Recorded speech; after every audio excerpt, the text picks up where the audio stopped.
Hai, cantik Hai, amat. kamu juga. Kameramen tuh sampai Masya bangun gitu. Allah, Masya Allah ya guys.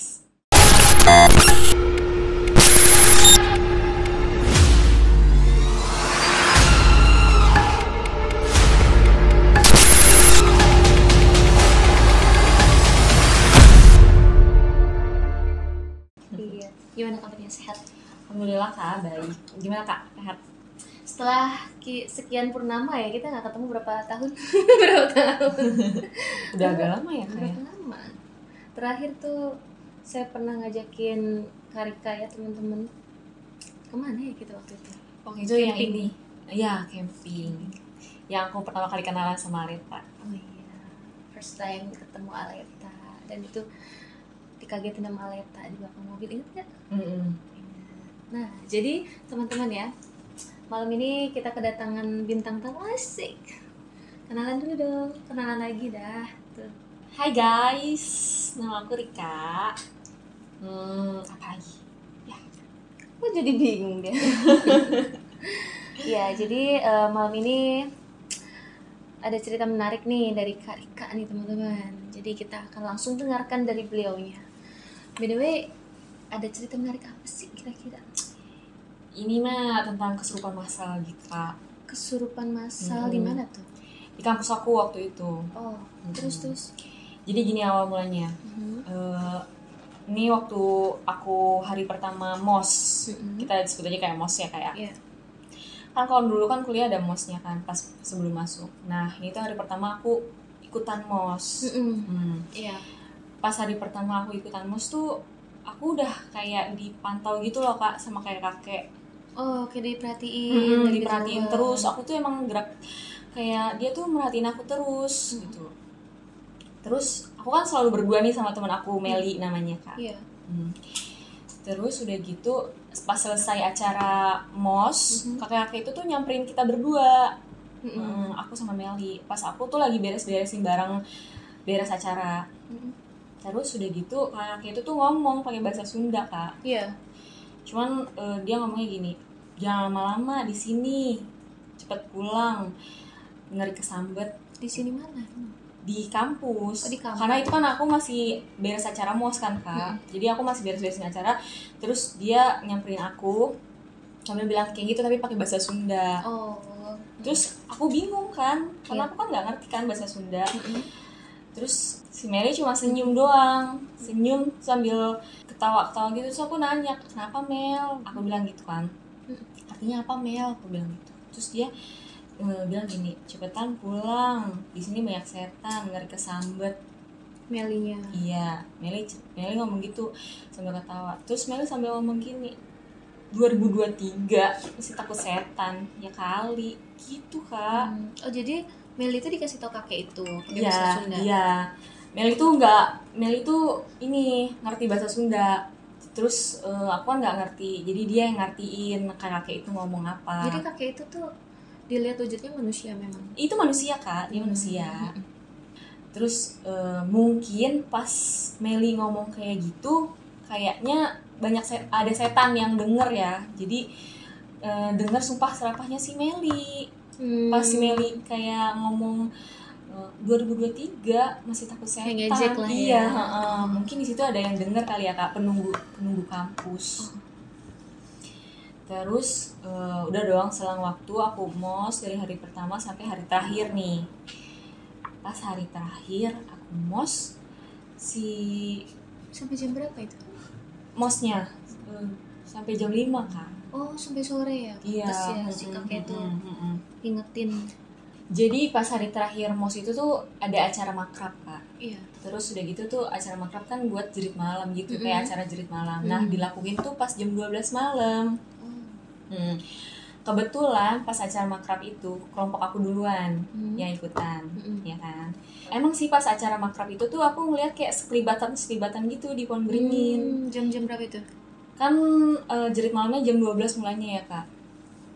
Terus aku tuh emang udah ngeliat kan, karena di kampus aku tuh ada pohon beringin. Oh, iya. Nah pas banget kelompok aku ikutan duluan. Terus aku tuh emang udah ngeliat kayak bayangan-bayangan gitu, kayak kelibatan di pohon beringin itu kak. udah bikin merinding deh Kak pokoknya. Terus udah gitu pas udah doang aku ikutlah si acara jerit malam itu. Sampai selesai pas beres tiba-tiba aku lihat Meli ada di bawah pohon beringin itu. Oh, Meli yang tadi tuh. Temen aku duduk dengan kayak tatapan kosong gitu Kak. Gimana sih tatapannya tuh udah kosong, udah kayak bukan Meli yang aku kenal. Iya. Terus aku tanya lah kan, Mel kenapa?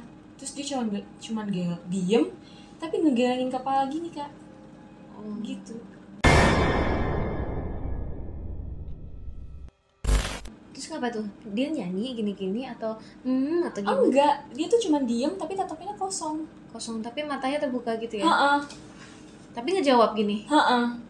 Enggak gini. Gitu. Terus karena Meli diem aja tatapannya kosong, ditambah aku lihat Meli tuh kayak bocor haid gitu Kak. Iya, Karena kan si Meli posisinya saat itu dia pakai celana warna krem, kelihatan banget kan. Duh, ini udah nggak beres dong ya menurut aku. Udah aku merinding. Tapi aku mencoba kayak positive thinking kan. Terus aku bawalah si Meli ngejauh dari pohon itu. Itu kakak sendiri yang bawa? Iya. Apa ngajak temen bantuin dong? Enggak. Karena di situ posisinya lagi malam kan, orang juga lagi pada sibuk Kak. Kenapa si Meli ada di pohon beringin? Mungkin aku juga nggak ngerti ya. Itu awal mulanya tuh dia bisa kesurupan tuh awal mulanya dari Meli ini Kak. Dari Meli yang tatapannya udah kosong. Nah, terus aku bawa kan si Meli nih dari tempat pohon beringin itu. Jadi kakak ini nggak tahu kalau Meli itu tiba-tiba udah di pohon beringin gitu? Iya. Nggak tahu udah di situ aja gitu ya? Terus aku bawalah Meli. Mau dia dibawa? Iya mau, tapi susah ya? Agak kayak berat gitu Kak. Oh berat. Itu dengan tatapan yang sangat kosong gitu. Aku bawa kan Meli, udah dia lagi haid, celananya kelihatan kan karena krem. Aku bawalah dia, pas di tengah perjalanan aku bawa dia, aku dipanggil sama kakak tingkat. Kating aku dipanggil buat kumpul ke aula. Karena semua maba disuruh kumpul ke situ karena kan acara jerit malamnya mau selesai, jadi ada acara lagi gitu Kak. Kumpul di situ, aku dudukin Meli samping aku. Terus udah gitu lagi acara beres, dia dengan tatapan kosong, nggak sama sekali ngerespon apapun gitu. Jadi ya udah kosong aja tatapannya. Ngeri ya? Iya. Merinding nggak? Aku merinding, tapi aku mencoba kayak Meli tuh temen aku. Aku kalau misalnya takut juga, Meli sama siapa? Iya. Karena dari awal, lah, ya. Iya, dari awal aku ikut MOS, aku sama Meli terus Kak. Udah dong. Terus tiba-tiba bunyilah alat ini kemoceng. Kemoceng. Lonceng. Bukan kayak alat musik gamelan, garinding gitu. Apa? Aku lupa namanya deh Kak. Namanya kayak karinding gitu Kak. Jadi kayak alat musik yang iya gitu. Gitu. Digini-giniin gitu Kak. Dari mana soalnya? Enggak tahu. Tiba-tiba dengar gitu di kuping. Enggak, kakak kelas aku mainin itu alat musik itu. Karena kan mau mulai kayak satu acara lagi kan. Pas itu alat musik dibunyiin, Meli langsung teriak kenceng banget Kak. Histeris gitu. Gimana langsung teriaknya? Kayak gitu. Ngebrontak ya? Ngebrontak, histeris gitu. Terus sesekali si Meli tuh suka mainin rambut gini loh Kak, gitu. Padahal Meli tuh setahu aku, karena kan aku temennya ya, Meli tuh anaknya tomboy banget kan. Dia tuh nggak pernah sama sekali mainin rambut begini kayak cewek-cewek selayaknya gimana sih Kak. Dia tuh nggak pernah mainin rambut sama sekali. Dia teriak histeris, terus nggak lama dari dia teriak kayak orang kesurupan gitu Kak. Nggak lama dia kesurupan, kayak nyamber gitu Kak. Jadi semuanya tuh pada kena samping kanan kiri aku tuh pada teriak juga. Posisi malam itu ya? Setelah si Meli teriak. Malam itu tuh mencekam banget sih menurut aku Kak. Berapa Kayak banyak kira-kira hampir setengah anak dari kampus tuh? dia kesurupan semua Ih, Kak. merinding sih. Makanya aku kalau ingat itu, aku cerita juga masih merinding Kak. Iya, biasanya juga kalau diceritain tuh nyetrum kehadiran sosoknya. Karena aku masih ingat jelas gimana seremnya malam itu, gimana suasananya di ruangan itu. Aku tuh masih ingat banget Kak. Karena itu pertama kali kan dalam hidup aku kesurupan massal, ngelihat langsung orang yang sebanyak itu langsung pada teriak-teriak, ketawa-tawa nggak jelas gitu. Terus gimana dong penanganannya? Sampai semua kakak tingkat aku tuh kayak ngeluarin satu persatu, tapi tetap misalnya keluar masuk, nanti Keluar masuk terus. keluar masuk terus kan. Jadi nggak beres dan makin banyak juga yang masuk. Akhirnya kakak kelas aku kayak mutusin buat ngelapor, minta izin sama rektornya buat manggil kuncen di kampus. Iya.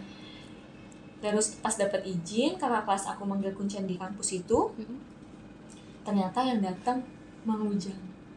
Siapa itu? Mang Ujang itu kayak kakek yang mantau aku tadi pertama sore. kali itu Kak. Oh, yang waktu sore itu. Yang hari pertama aku yang hari pertama aku mos itu. Ternyata namanya Mang Ujang. Nah, dia tuh kuncen di situ Kak. Terus udah gitu sama Mang Ujang akhirnya bisa lah dikeluarin. Sampai itu Kak, sampai kesurupannya itu sampai jam 2.30, setengah 3 pagi. Nggak udah ya? Iya, karena kan keluar masuk Sampai capek. keluar masuk.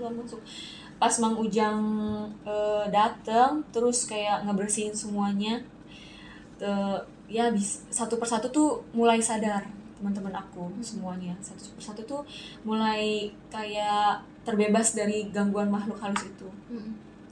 Terus karena Mang Ujang takut bakalan masuk lagi ke semuanya, akhirnya Mang Ujang kayak nyuruh buat bubarin acara ini.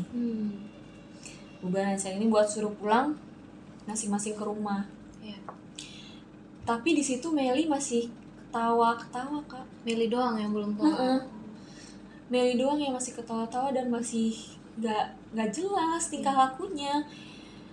Karena aku juga disuruh ikut pulang kan, aku nggak bisa nemenin Meli di situ karena di situ kan katanya udah ada Mang Ujang, jadi dia yang bakal ngurusin. Jadi aku percayalah kan ninggalin temen aku di situ. Aku langsung telepon papa aku buat jemput, aku pulang lah ke rumah Kak. Terus besok paginya kampus diliburin karena mau dinetralisir dulu kampusnya kan. Diliburin, tapi itu aku kayak ada rasa penasaran apa sih yang terjadi kemarin tuh. Aku tuh penasaran gitu. Terus aku berusaha buat nyamperin Mang Ujang. Aku cari Mang Ujang, ternyata Mang Ujang lagi semedi gitu Kak. Aku coba buat ngedeket, buat nanya sama Mang Ujang, apa sih yang terjadi kemarin tuh, maksudnya siapa sih yang masuk ke tubuhnya Meli sampai sekuat itu dan sampai nyebar kemana-mana ya kan, sampai ke hampir semua teman aku Kak kena. Terus aku tanya Mang Ujang baik-baik, aku ngajak ngobrol. Akhirnya Mang Ujang mau tuh aku ajak ngobrol kan. Terus aku tanya-tanya, kenapa sih Mang kemarin bisa kayak gitu. Siapa yang masuk ke tubuh Meli sampai Meli tuh dalamnya tuh ya. Terus di situ Mang Ujang cerita, katanya Meli sompral mulutnya. Terus udah gitu Mang Ujang tuh cerita yang masuk ke tubuh Meli tuh namanya Ratih Kak. Kata Mang Ujang dia tuh kunti merah yang ada di kampus. Dia tuh tempat tinggalnya di pohon beringin, tepat di Meli yang diem aja di situ. Si Ratih, apa dulu riwayatnya dia mahasiswa atau? Iya, jadi dulu tuh si Ratih itu salah satu mahasiswa di kampus itu. Terus udah gitu si Ratih itu nggak lulus Kak. Terus dia nyari cara gimana caranya buat dia lulus, sampai dia tuh ngorbanin diri dia buat ke dosen. Oh, jadi kayak jual gitu ya? Kayak yang penting gue dapat nilai bagus. Yang penting gue bisa lulus gitu. tapi dosennya tuh malah bullshit curang atau bohong. Jadi cuman ngedapetin tubuhnya si Ratih Tapi tapi nggak dilulusin si Ratihnya. Terus udah gitu si dosennya juga kayak manipulatif gitu Kak, kayak membalikkan fakta. Terus dibilang lah katanya si Ratih nggak bayar uang kuliah, sampai Ratih di DO dari kuliahnya Kak. Itu kira-kira tahun berapa kejadiannya si Ratih itu? Oh, kata si Mang Ujang cerita itu tuh kejadian tahun 1997. 1997 itu zaman kita masih bayi itu iya Kak, zamannya si Ratih. Padahal Mang Ujang tuh udah nganggap si Ratih tuh udah kayak anaknya Kak. Si Ratih tuh selalu nangis di pohon beringin itu. Dia tuh menangisi meratapi nasib. Udah gitu Kak, dia tuh hamil sama dosen itu.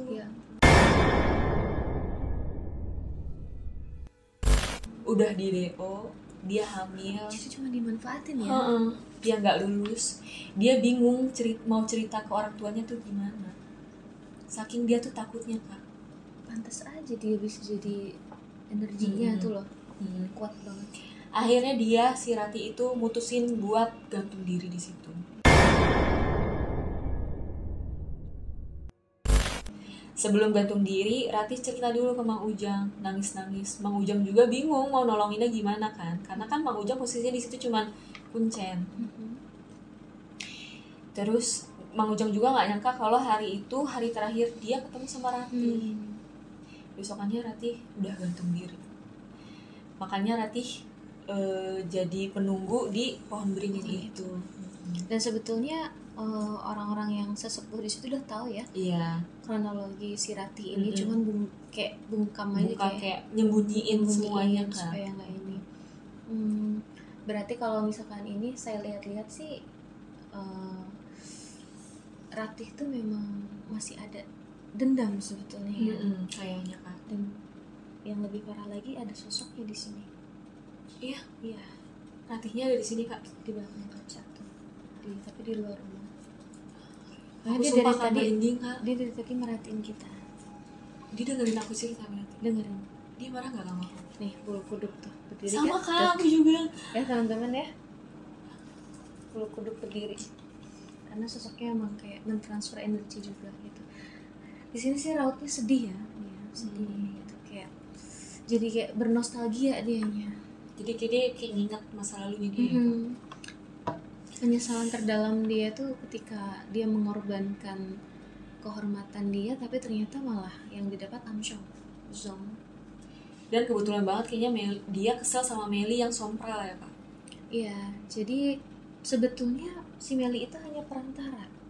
Kayak dia nunjukin ini loh gue ada di sini gitu. Ya mungkin bisa jadi karena Melinya juga ya ngomong seperti itu, dan Ratih itu merasa nggak dianggap gitu. Ini ada gue di sini gitu ya. Makanya ini gue tunjukin kalau semua gitu. Oh, ada gue di sini. Nah, makanya ya yang terkuat di pohon beringin itu Ratih. Energinya itu lumayan besar, dan kalau di sini kalau gue lihat ya, itu kayak kunti merah gitu jadinya. Iya. Tapi sebetulnya bukan sekedar kunti merah. Dia hampir kayak lebih ke siluman ya, kayak ngerti nggak maksudnya? Kayak jadi dia tuh energinya lebih kuat, lebih besar, lebih kuat. Nah, makanya kenapa ketika si Mang Ujang itu ngeluarin semua mahasiswa-mahasiswi yang kesurupan, tapi Meli masih stay bertahan. Karena dia energinya yang paling kuat di situ. Jadi secara nggak langsung semua mahasiswa yang kena itu akibat dari Meli kan, dari Ratih yang masuk ke Meli. Yang bersemua di situ. Jadi bisa dikatakan si Ratih itu memang punya, bahasa kitanya mah punya geng atau pasukan lah gitu, untuk nih tutup tuh gitu, kayak ini nunjukin nih semuanya ada di situ gitu. Jadi sampai detik ini belum kebongkar memang dosennya sudah meninggal kan? Iya kan, kebetulan terus pas Mang Ujang cerita dosennya juga udah meninggal. Jadi kayak ceritanya Ratih tuh ya udah tenggelam gitu aja. Iya, bersamaan dengan dosen itu meninggal. Karena kalau gue lihat ya, memang si dosen itu sering mendapatkan teror. dari setiap Ratih. malam. Iya. Makanya dibikin gak nyaman hidup dia. Dan tahu nggak parahnya lagi, rada-rada sinting, sering berhalusinasi gitu, berhalusinasi. Si dosennya Si dibuat dosen. Iya. Dan memang itu dampak dari perbuatan dia ya memang. Makanya Ratih cuma bisa pakai cara itu. Karena si dosen nggak mau menyerahkan ke yang berwajib gitu kan. gak mau nyerahin diri dan mengakui kesalahannya. Iya. Dan di sini juga kan Aleta ngebantu ngasih tahu saya. Oh, di sini ada Aleta, Kak. Ada Aleta juga ngasih tahu. Lalu tadi Aleta bilang itu ada Ratih di depan, kayak gitu. Kan penasaran kan teman-teman juga ya sosok Ratih nih ya yang digambar.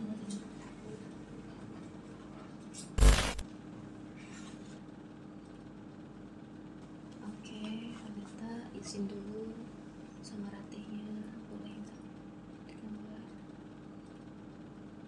Boleh. Tapi dia nggak mau wujud aslinya. Nggak mau wujud aslinya. Si Ratihnya gak mau wujud asli. Wujud asli yang seperti bentuk manusia. Berarti oke, dicoba ya.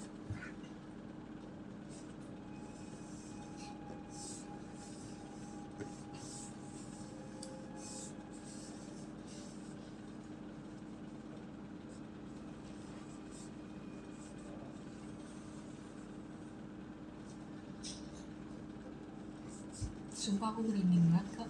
Iya.